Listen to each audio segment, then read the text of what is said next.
What's up, everybody? It's the Alex Leak and Friends NFL podcast, back for another week. I'm your host, Alex Leak, and on this episode, we're going to talk about Week 4, the Vikings at the Bears, the 2-1 Vikings at the 2-1 Chicago Bears.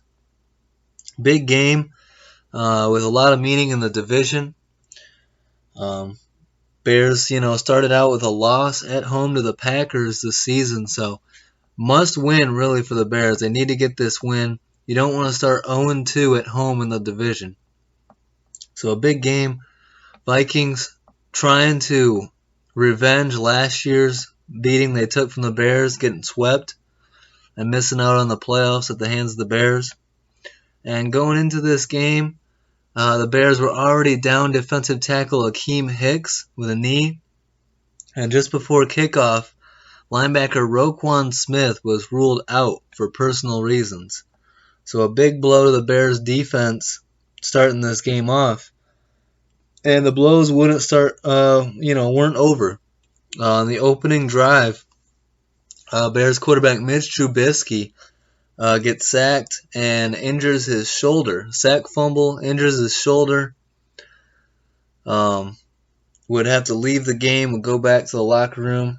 The fumble, was called defensive holding, so the fumble didn't count. But regardless, Trubisky lands awkwardly on his non-throwing shoulder. Thank God it's his non-throwing.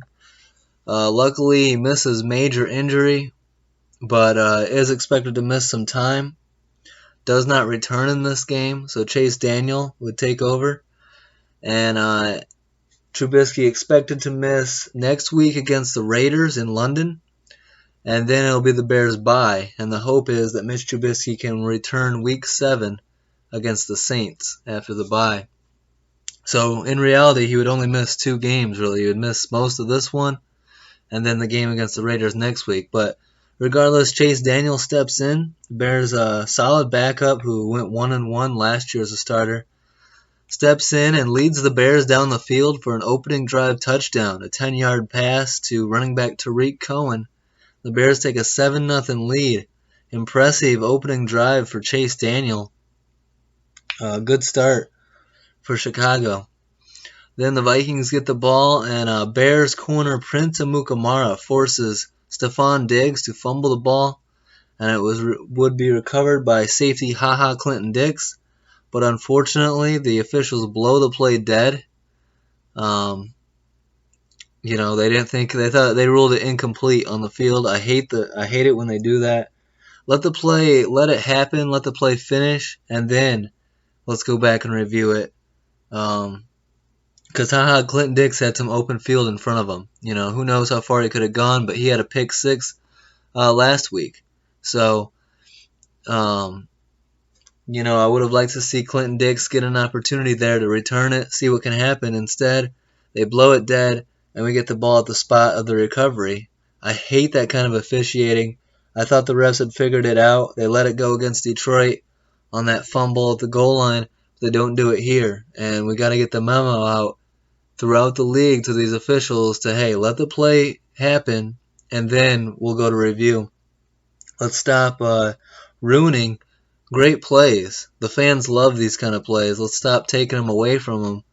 And, if the play is dead, if he's ruled down, then we can bring it back. But no need to blow dead a great fumble return for a touchdown or interception return for a touchdown just because you didn't think it happened. How about we wait and see what the video cameras say? So, hopefully the officials learn from this and stop blowing these plays dead. Anyways, the Bears take over. Bears come down, and kicker Eddie Pinheiro makes a 25-yard field goal, and the Bears lead 10-0. Bears would lead at halftime 10-0 in this game. Vikings offense just couldn't get it going. Dalvin Cook comes into this game the league's leading rusher and just couldn't get it going against the Bears' stingy run defense. And their pass defense is just as dominant, getting to Kirk Cousins, forcing fumbles. At halftime, Vikings head coach Mike Zimmer said that they were going to stick to the run even though it wasn't working. They were going to keep pounding the run, try to wear the Bears down, but instead, the first play of the second half, they have Kirk Cousins drop back to pass. Khalil Mack gets to him, gets a strip sack, and the Bears recover the fumble. Not a great way for the Vikings to start the second half. You get shut out in the first half, then opening play of the second half, strip sacked. That's what Khalil Mack can do. And this Bears defensive front was dominant the entire game. No Roquan Smith, no Akeem Hicks, and the guys stepped up. Big game from Nick Kwiatkowski, and a big game from what's his name? Nick Williams. Big game from defensive tackle Nick Williams and stepping in place of Akeem Hicks. Nick Williams was dominant in this game. Eddie Pinheiro kicks a 38-yarder and a 30-yarder in the second half. It increases the Bears' lead to 16-0. Late in the game, Dalvin Cook would break in for a 2-yard touchdown, making it 16-6. With how stingy the points had been the whole game, I understand this 2-point conversion attempt. Kirk Cousins goes for it. They don't get it. 16-6, and that makes it, you're still down 2 scores at that point. Pretty much game over. Vikings would go for it on a 4th and 5, and it would be an incomplete pass, turnover on downs, and the Bears beat the Vikings 16-6. A dominant defensive performance. Chase Daniel comes in and goes 22 of 30 for 195 yards, a touchdown, and no turnovers. That's exactly what you want out of your backup quarterback. When you have a backup that can come in, throw 22 of 30, throw for a touchdown, and have no turnovers, that's huge. The biggest part of that is no turnovers. Don't make life more difficult on the defense. Let the defense, the dominant defense, do their thing, and whatever Chase Daniel can do is gravy, is bonus. Bears rookie David Montgomery, I still want him to get the ball more. Combines for 67 yards. I'd like to see that up over 100, but Vikings defense is stingy. Linebacker Nick Kwiatkowski records, he's in there for Roquan Smith starting. He records 8 tackles, a sack, and a forced fumble. He was everywhere on the field. He also bull rushed on a blitz and pushed Dalvin Cook back into Kirk Cousins. I love those kind of plays where the defender pretty much takes an offensive player and throws him into the quarterback. I'm sure you've all seen the highlight of when Reggie White, Packers-Vikings, Reggie White takes Chris Carter and throws him back into the quarterback. It was insane. Actually, I think that was Packers-Eagles. But no, it was Packers-Vikings. Yeah, he throws, I think it was Randall Cunningham back there, but Reggie White takes Chris Carter, who's trying to block him, and just shoves him back into the quarterback, sacked the quarterback with his own player. Badass. So great play by Nick Kwiatkowski. Great game by Nick Kwiatkowski. Khalil Mack records a sack and a half and a forced fumble. And like I mentioned before, defensive tackle Nick Williams records 2 sacks and a fumble recovery. Big game for him. Bears kicker Eddie Pinheiro kicks 3 of 3 on field goals, 1 of 1 on extra points. And the Bears defense, to show you how dominant they have been, they've allowed less than 20 points in 8 straight games. Longest active streak in the NFL. So that's what's getting it done is the Bears defense. That's why we're 3-1. Excellent start to the year with a trip to London against the Raiders coming up in Week 5. Looking at the Vikings stats, quarterback Kirk Cousins goes 27 of 36 for 233 yards. But those stats are misleading as he was not getting it done at all throughout this entire game. He had 1 fumble lost. Cousins falls to 2-11 versus top 5 scoring defenses as a starter. So Kirk Cousins is struggling. Viking fans and Viking players, his own teammates, not happy. Adam Thielen called him out this week in the media. You got to get more out of Kirk Cousins. That $84 million guaranteed is weighing heavy right now. And so we'll see if Kirk Cousins can turn it around or what happens with this Vikings team. But they fall to 2-2. They're still, in it, but not a great performance in Soldier Field against the Bears. That's their 3rd straight loss to the Bears. So running back Dalvin Cook held to a combined 70 yards and 1 touchdown. He goes from leading the league in rushing to getting held down in this game. 70 combined yards, that's excellent. Dalvin Cook had 4 career rushing touchdowns coming into the season. So far in 2019, he has 5 rushing touchdowns. So hell of a start to the season for Dalvin Cook. Besides this game, but he still got into the end zone. Vikings wide receiver Stephon Diggs, 7 catches for 108 yards and a fumble lost.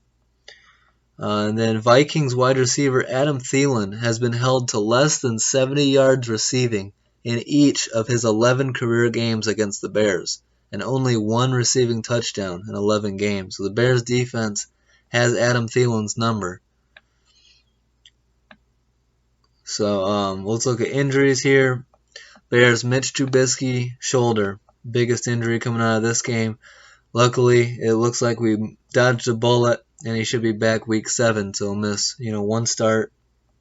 That's fine. We're 1-0 without him so far, and we'll see how we do against the Raiders in London. 3-1 Bears at the 2-2 Raiders on Sunday. Big game, excited for that one. I expect the Bears to improve to 4-1, go into London, and take care of business against the Raiders. Get pressure on Derek Carr. Khalil Mack, a revenge game against his old team. He has been talking about it in the media. He's super excited for it. Circled it on the calendar a while ago. This is his first opportunity to go up against his old team. I think Khalil Mack's going to be an absolute monster. Wouldn't surprise me if he goes for like 4 or 5 sacks in this game. So look out, Raiders. For the Vikings, they're at 2-2. They'll play at the Giants, who are also 2-2. They'll go up against rookie quarterback Daniel Jones. No Saquon Barkley in that game. Vikings should go in there and get the win in New York, get to 3-2. They need to. If they fall to 2-3, man, I'm not gonna, it's not gonna be good in Minnesota. The fans are not gonna be happy with that start. So we'll see what happens. But a big win for the Bears at home, taking care of business against the Vikings, even though they're depleted with injuries. 2 starting defensive players. Your starting quarterback goes down, and you still find a way to beat the Vikings. Very impressive. As a Bears fan, I'm happy. We're 3-1. Yeah, it sucks. Mitch Trubisky got hurt, but I don't expect him to be out long. Roquan Smith, there was a lot of talk about personal issues is why he was out, and they didn't know how long that was going to go. But he said this week that he's going to play on Sunday, so that and the personal issues are over, so that's awesome. Can't wait to see Roquan Smith back on the field. He's a hell of a linebacker.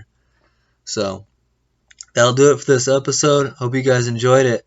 Actually, I'm going to talk a little bit. There's been a lot of talk about Mitch Trubisky and how he sucks and how Chase Daniel outplayed him and how we should start Chase Daniel going forward. That's what Chris Sims has been saying and Peter King.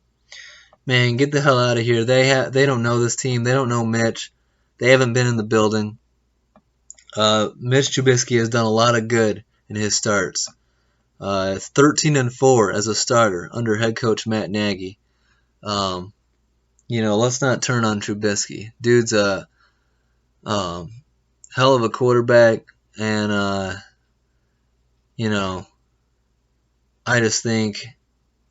think we're jumping the gun on, I think we're overreacting, saying, oh, Chase Daniel can run the offense better.